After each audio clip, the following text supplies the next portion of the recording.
Hello and welcome to the Building Chinese Irish podcast. I am your host, Grace, speaking, and this week's episode is about confidence. Why am I talking about confidence? I finally found my confidence in terms of trying to build a career on YouTube, trying to make a podcast, trying to make my dreams come true. This is my 20th episode on this channel doing this podcast. And I think if you could hear my voice now compared to my first episodes, I imagine it's very different. Definitely less cuts in what I'm saying, but hopefully more conviction in what I'm saying as well. I think the first 10 episodes I made were just about anxiety and like my progress and trying to make a celebration out of every little milestone that I took because I was having so much internal negative feelings like anxiety, stress, doubt. So I needed to emphasize every piece of evidence that I could muster to prove that I was going in the right direction. And I have finally hit a tipping point where I feel like I don't need the external evidence that much anymore. I internally feel like I'm going somewhere. I'm going in the right direction. And that's what confidence is, I think. It's like you internally believing and knowing about your own capabilities on how to do something, whether it's true or not. I quit my last job 13 months ago.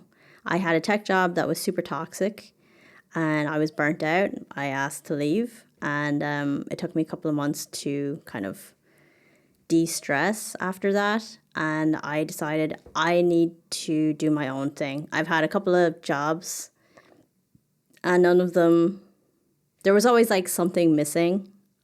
And yeah, so I've been floating around on YouTube and not really having a real concrete idea of where I was going, what I was doing. I mean, if you're like on a road trip and you're lost, of course you're going to feel anxious. But the only thing that I could do was like keep driving until I found some like bearings, some markers to tell me if I was going in the right or wrong direction and adjust. And yeah, eventually I just kept doing that till I found, okay, this is where I want to go and that's where I don't want to go. And I had an idea of like the videos that I wanted to make, but I didn't know how to make videos of that quality. And so I put a lot of pressure on myself to try and learn how to make those videos. And I could kind of make them, but it took a really long time. I wanted to get videos out every week or second week, but I was taking a month, 5 weeks, 6 weeks to get video out. So I was like failing by the rules that I had set myself. And that created a lot of stress for me. So I was like, okay, it's just a learning curve because I'm still learning my voice, how to write a script, like, you know, how to do editing.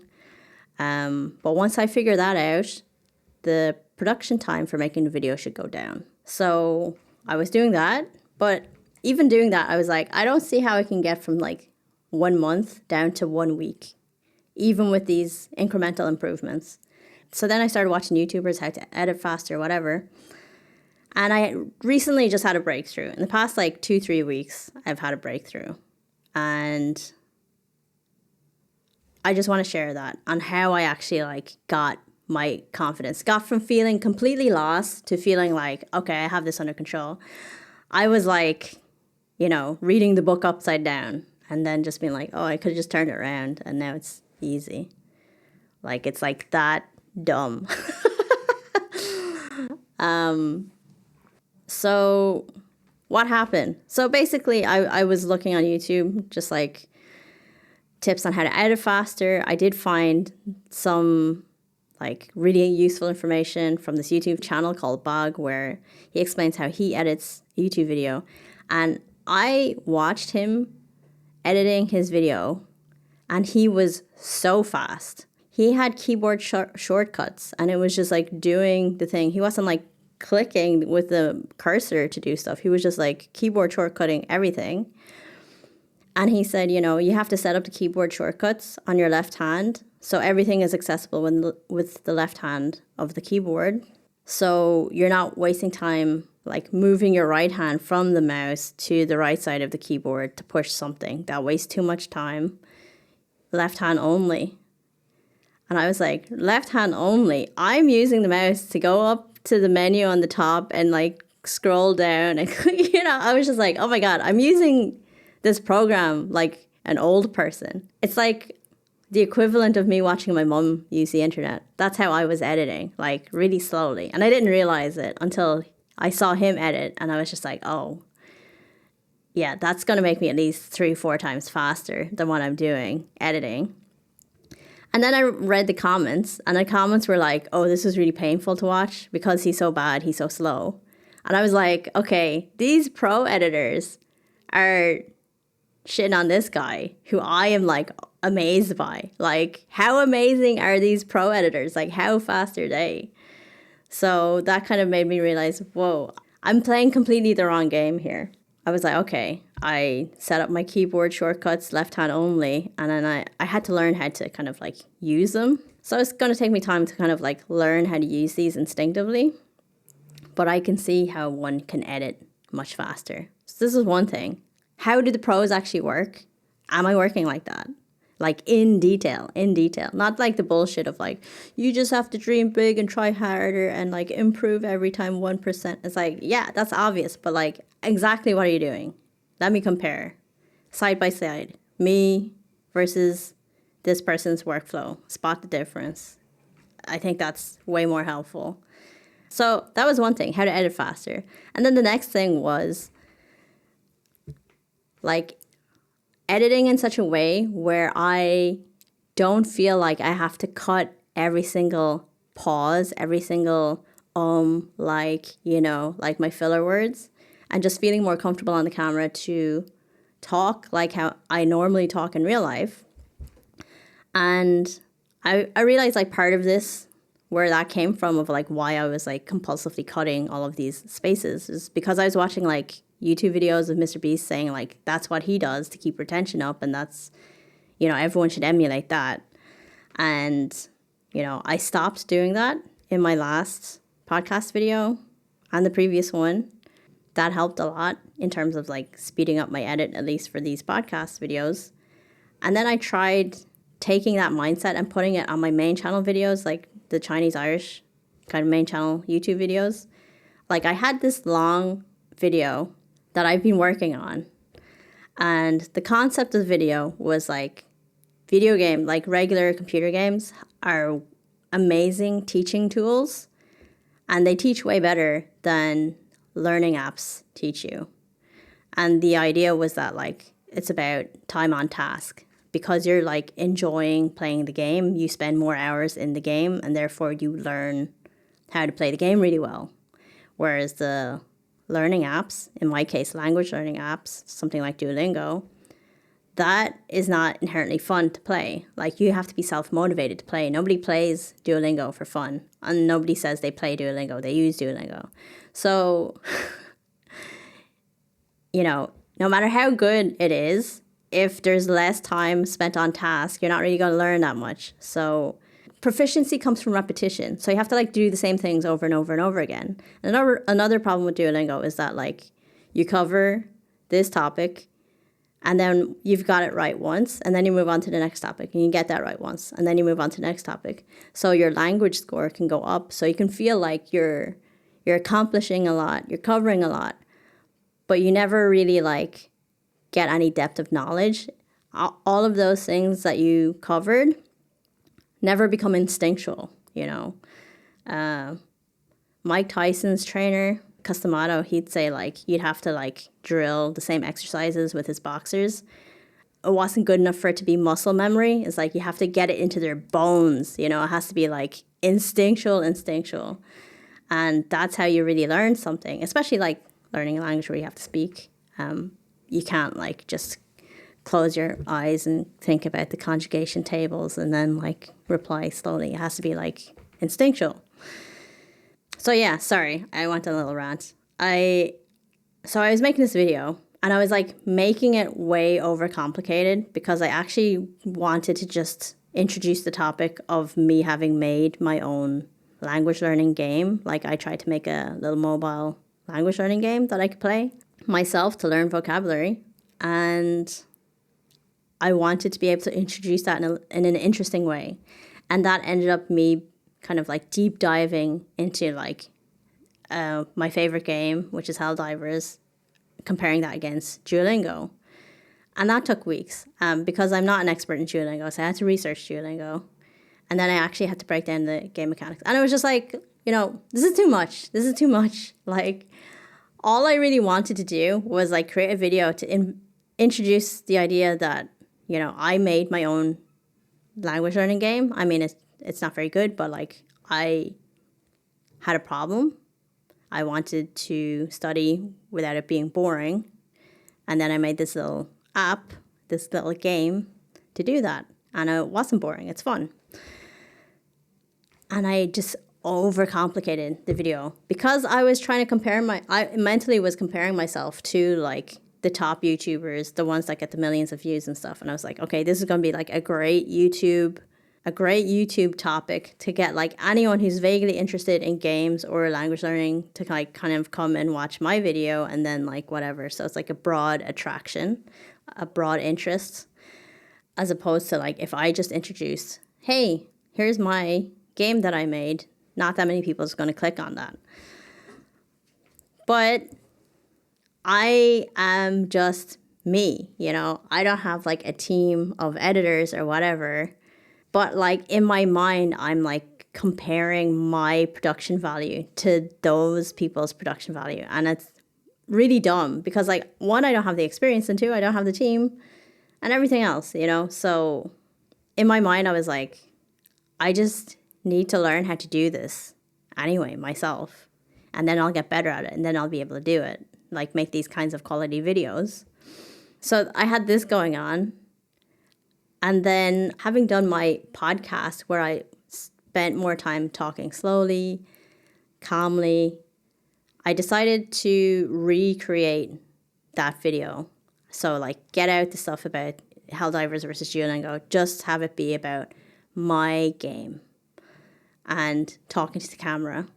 And then while I was doing that, afterwards editing, I realized that I didn't like just me talking to the camera on my main channel because I didn't think I was interesting enough.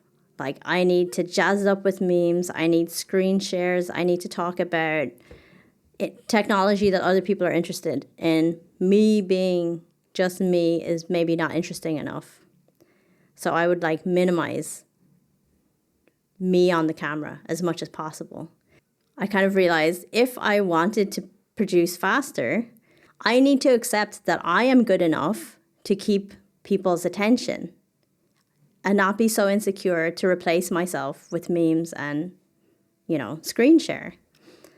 And that's what was really holding me back. It was just like, I didn't think that I was interesting enough. So I had to like hide myself and my ideas under like huge concepts, huge production value, which I was not capable of creating because I'm one person and I'm a beginner. It was this mindset of I am not interested enough to keep people's interest, to make them care about what I'm saying if they see me.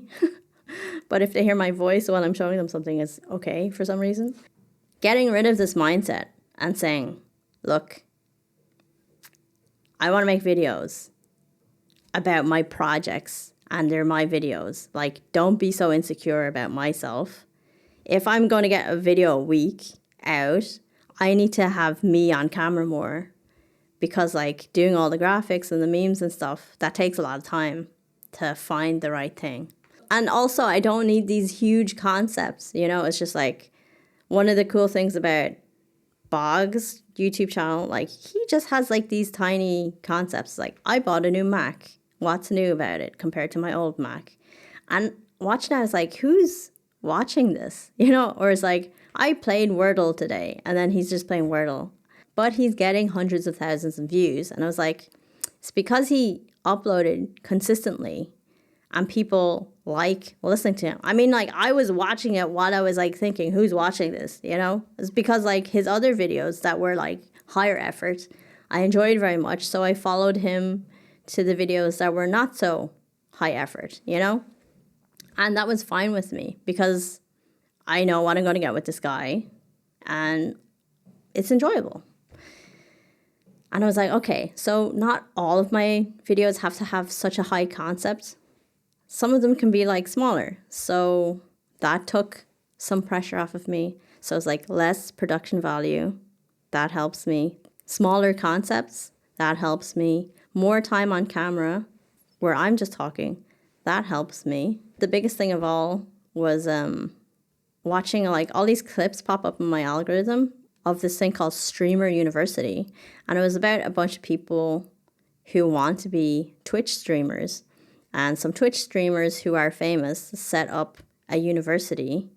And the famous ones were teaching the ones who wanted to be having a career. There's one guy called Ludwig, and he basically spelled it out like, you are probably not going to make any money on Twitch, like, at all. You would have to be better than over 6.5 million Twitch streamers to make kind of minimum wage, basically. And I was like, okay, that put in my mind that I'm not really going to make money from YouTube ad revenue or anything like that because I'm not going to hit those views. But I don't really want to be a YouTuber anyway. Like, I want to be a builder. I want to build a tech company and make a product that's actually useful for people and people feel like it's a fair deal to pay me to use my software. That's what I want. So, you know, why am I even chasing the views in the first place if I know that I'm never going to make any money out of it, like with these high production values and this and that? I just want to build in public. So I'm basically making these YouTube videos to be like, look what I built, so people can see what I built. So I'm not just like in my cupboard at home. And then go on to the next thing. It's like, I built this part. And then the next part, I built this. So it's like just watching somebody build something. Like, it doesn't have to be so epic. Like, there's this YouTube channel called Diego something. I don't know. Some guy in France who is like a construction worker, builder, but he knows electrician stuff. He knows plumbing. He knows plastering. He knows tiling. And he was just like doing this house up from like basically like a shanty kind of house, like in France, where he like poured the concrete, laid the marble tiles, did the grouting, did the plaster walls, painted. Like, he was just doing everything himself. And it's just, he sets up the camera while he does his work and he doesn't really talk. You just watch him work. And the videos are like 45 minutes long, an hour long. And they're just really interesting to see. Like, I'm not a builder, but I just thought it was so cool to watch this person build something. And the concept is like not the most amazing thing. It's not like clickbait. It's just like, watch this man work. He's got skills. And I really appreciate that. And I'm like, okay, why can't I just do a similar thing? It's just like, okay, I'm not going to like let people watch me code because that's actually like boring. You know, it's not as like, you know, I'm painting, I'm like tiling. It's like type. I typed this and then I typed that. But, you know, just like make a highlights video of like what I built that week and then like upload it. This feels more comfortable for me because like I have a list of things that I want to build in my head. Like, you know, it's actually like one big project, but kind of segmented into like little sprints, like little weekly segments. And it's like, okay, just do that. Just do that. We're not trying to be Mr. Beast. We're not trying to be a 1 million sub YouTube channel. It would be cool if I could be a 10K sub YouTube channel in like 2 years maybe. But like, that's not the goal either. The goal is to build. The bottleneck has been making the YouTube videos. Just make simpler YouTube videos so it's not the bottleneck, so I can build faster. The more I build, the happier I am. The happier I am, I think the better the YouTube videos are going to come out, and then the more confident I feel because I'm doing what I actually want to do. I mean, it's crazy. I don't know. I think the reason I wasn't here sooner was I had this like idea of if I want to be successful, that's what it looks like. And that seems out of reach for me. And so I have anxiety. I mean, the best way I can put it is like, do you know like these online incel guys? It's like involuntary celibate guys. These guys who don't have girlfriends, or they're not good with women, and they're just like really kind of anti-women at this stage, but they want a woman to sleep with. They all have this like mentality of like, oh, women have high standards. They want 6'5", blue eyes, trust fund, 100K a year salary, blah, blah, blah. And they themselves feel like they don't measure up to that. They could never measure up to that. And that just makes them feel incredibly insecure. But if they actually went out into real life and like talked to women, like the bar is like really low. Don't be creepy. Be a decent human being. Be responsible for yourself. Good hygiene. Have friends. Take care of your health a reasonable amount. Be nice. You don't have to have a trust fund. You don't have to have 100K. You don't have to have a lot of stuff. Just be a good human being. Like, that's it. So for those guys, they're not interacting with women in real life that much, or they're just like disregarding everything they hear in real life in favor of what they hear and see on the internet. So they have a really distorted view of what it takes to be successful in that field. And it's like, I'm the same way.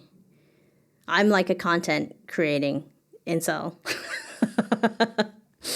Where like I don't know any content creators in real life. I don't know any like startup founders, like SaaS people in real life that like just did or are doing what I'm trying to do. So I'm like getting all of my information from the internet, and it just filled me with anxiety about like this measure of a person and skills that I need to have in order to be successful, which I don't have.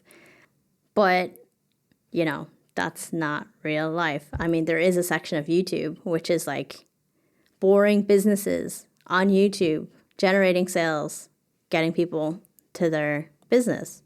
Like, hi, I'm a plumber in small town Ireland and I do this. And if you need a plumber, call me. And it's like, oh, I do need a plumber. I'll call that person. You don't have to be Mr. Beast's production values to do that and still make a living. But the thing is, they're not pushed by the algorithm. So that's not what you see. But that's real life. That's real life. And then, so I feel like I'm more in touch with real life. Like the Streamer University thing, what I saw that kind of blew my mind there was like, all of the students there were just streaming everything 24/7. And it was like boring. And I'm like, people actually watch this? Like, it's just nothing much going on. I'm like actually trying to make videos, value per second I'm thinking about. And it's like, there's plenty of people that don't need value per second to be so high. Just relax. Make videos that I can make, that make me happy, that do the job, and move on to the next video. When I put the goalposts in a position where they're not moving, and I feel like I can actually kick the ball that far and maybe score goals, and know that I'm not going to move them again, that's where confidence comes from. It's like, I can score the goal. The goalposts are not moving. I can kick that far. I've kicked that far before. I can make it happen. I just need to keep practicing kicking to score the goals, and then I can keep scoring goals. And then if I'm a regular goal scorer, of course I'm going to feel more confident in what I'm doing.